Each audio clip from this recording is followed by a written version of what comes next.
Malam itu, hujan turun deras. Angin berhembus kencang menampar kaca depan ambulan yang sedang terparkir di halaman rumah sakit kabupaten. Jam dinding menunjukkan jam 0:47 saat saya Arman, sopir ambulan, baru saja merebahkan punggung ke kursi panjang di ruang jaga. Tapi istirahat malam saya buyar ketika suara telepon ruangan meraung panjang. Bidan jaga, Bu Rini, bergegas mengangkat. Dari percakapan singkatnya, saya menangkap kata-kata yang membiat bulu kodak saya. Merimang, greater than. Nanti kami kirim ambulan ke rumah duka. Jenazah harus segera diantar malam ini juga. Bu Rini menutup telepon, lalu menatap saya. Man, ada panggilan ke desa Sukamerta. Keluarga minta jenazah anak perempuan mereka diantar ke rumahnya sekarang. Saya terdiam sejenak. Desa Sukamerta letaknya jauh, sekitar 1 jam perjalanan dari kota. Jalannya sempit, melewati hutan pinus yang terkenal angker. Banyak cerita beredar, sopir ambulan sering diganggu saat melintas sendirian. Namun pekerjaan tetaplah pekerjaan.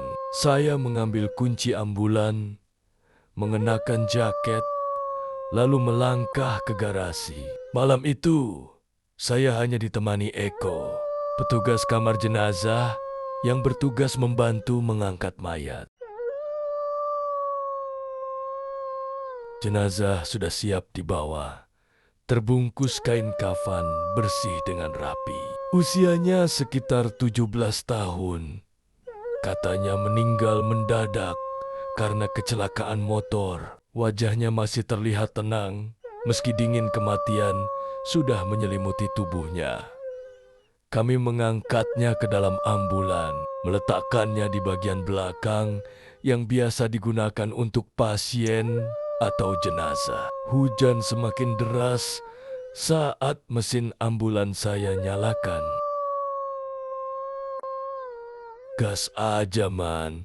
Cepetan, biar baliknya nggak kemalaman, ujar Eko sambil merapatkan jaketnya. Saya hanya mengangguk, lalu menekan pedal gas. Sirene tidak saya nyalakan. Hanya lampu rotator merah biru berputar pelan, memantulkan cahaya ke aspal basah. Baru beberapa kilometer melaju, suasana mulai terasa aneh. Suara hujan dan deru mesin mendominasi. Tapi dari kaca spion tengah, saya merasa ada gerakan kecil di belakang. Awalnya saya kira Eko yang merapikan posisi kain kafan. Tapi ketika saya melirik sekilas, tubuh Eko terlihat duduk diam menunduk di kursi samping saya. Lalu suara itu terdengar, bunyi gesekan halus, seperti sesuatu yang menyeret kain di lantai ambulan. Jantung saya berdegup kencang. Saya mencoba menenangkan diri, tapi rasa dingin tiba-tiba menyusup ke kabin. Spion tengah saya tatap lagi. Saat itulah mata saya membelalak. Tubuh jenazah yang tadi terbaring rapi, kini posisinya miring, seolah-olah hendak bangkit. Dan perlahan sekali, kain kafan bagian kepala bergerak, menoleh ke arah kursi depan. Seakan-akan dia ingin duduk di samping saya.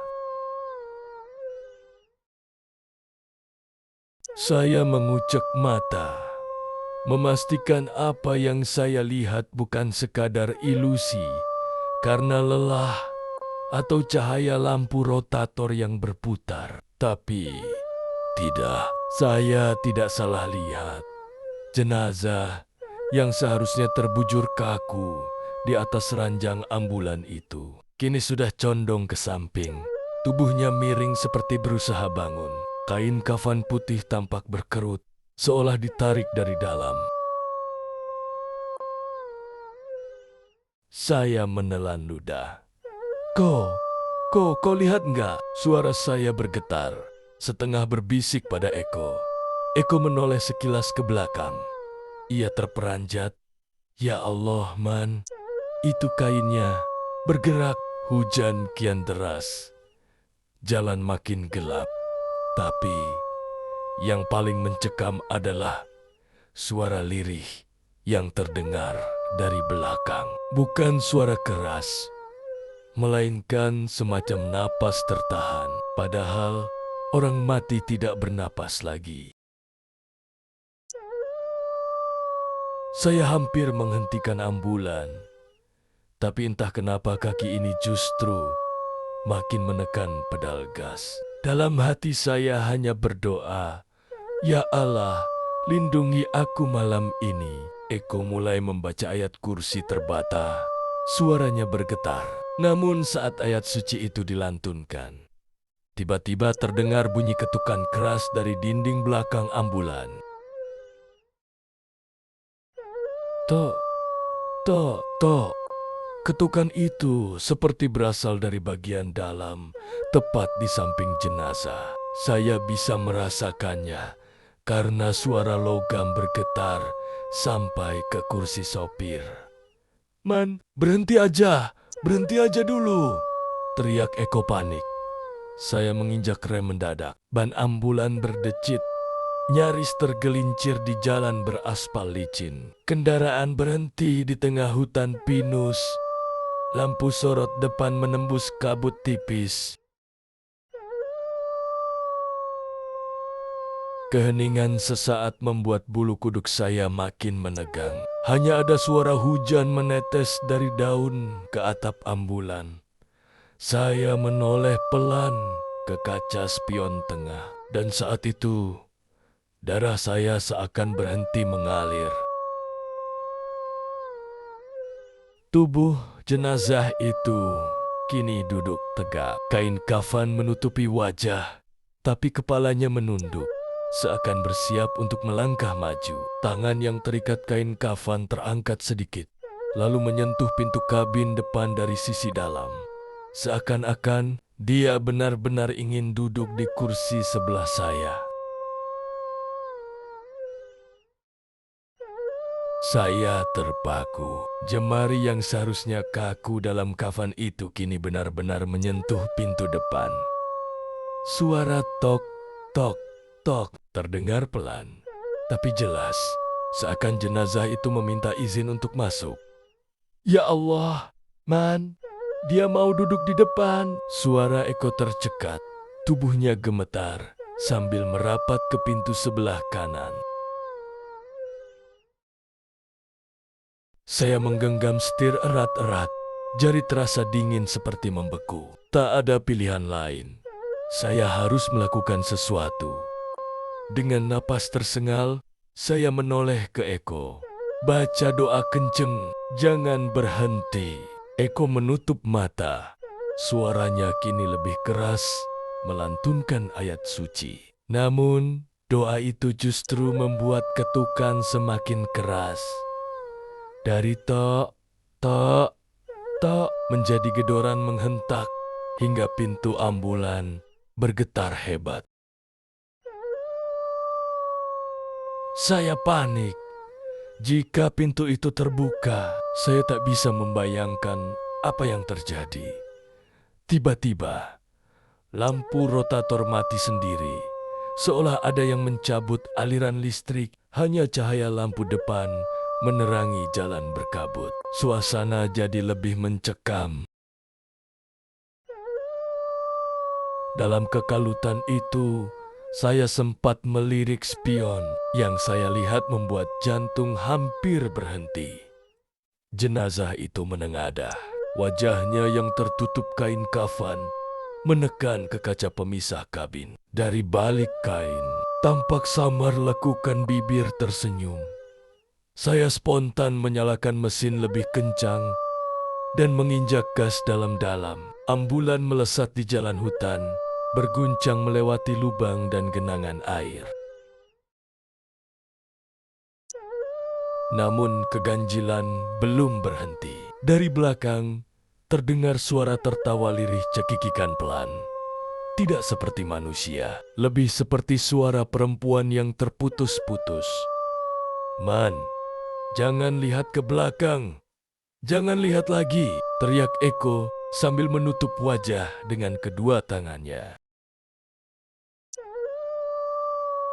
Tapi suara itu makin keras, makin dekat, seolah-olah sosok itu bukan lagi duduk di kursi belakang, melainkan sudah membisikkan tawa tepat di telinga saya. Saya hampir kehilangan kendali. Roda ambulan tergelincir di tikungan, dan di tengah kabut itu, saya melihat sesuatu berdiri di tepi jalan. Sosok perempuan berambut panjang, berpakaian putih, melambai ke arah kami.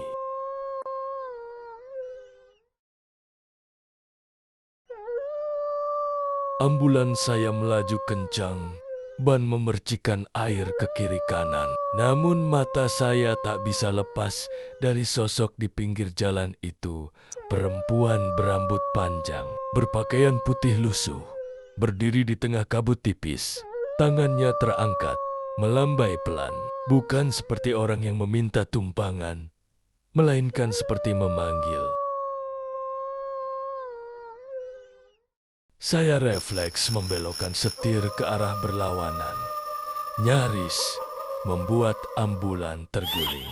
Eko berteriak keras sambil berpegangan pada dashboard. "Ya Allah, Man, kau lihat juga kan?" Saya tidak menjawab. Fokus saya hanya pada jalan.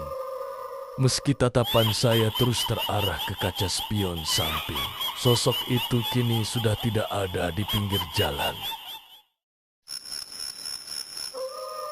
Namun detik berikutnya, terdengar bunyi gesekan keras di atap ambulan. Serak, serak, serak, seolah ada yang berjalan di atas mobil. Saya dan Eko saling pandang dengan wajah pucat. "Man, jangan bilang." "Dia ikut naik," bisik Eko lirih. Tiba-tiba, sesuatu menghantam atap dengan keras.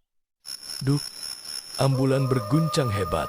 Saya hampir kehilangan kendali. Lalu suara itu berpindah dari atap ke bagian samping, menuju kaca depan. Dan tepat di depan mata saya, dari balik kabut hujan, muncul wajah pucat menempel di kaca wajah perempuan yang tadi melambai. Matanya hitam legam tanpa bola mata. Bibirnya sobek lebar hingga ke pipi. Saya menjerit spontan sambil membanting setir. Ambulan nyaris menabrak pohon pinus. Wajah itu hilang seketika, meninggalkan bekas jejak tangan berlumur lumpur di kaca depan. Eko sudah menangis ketakutan. Mulutnya tak berhenti komat kamit membaca doa. "Man, kita berhenti aja. Kita berhenti aja. Aku nggak sanggup lagi."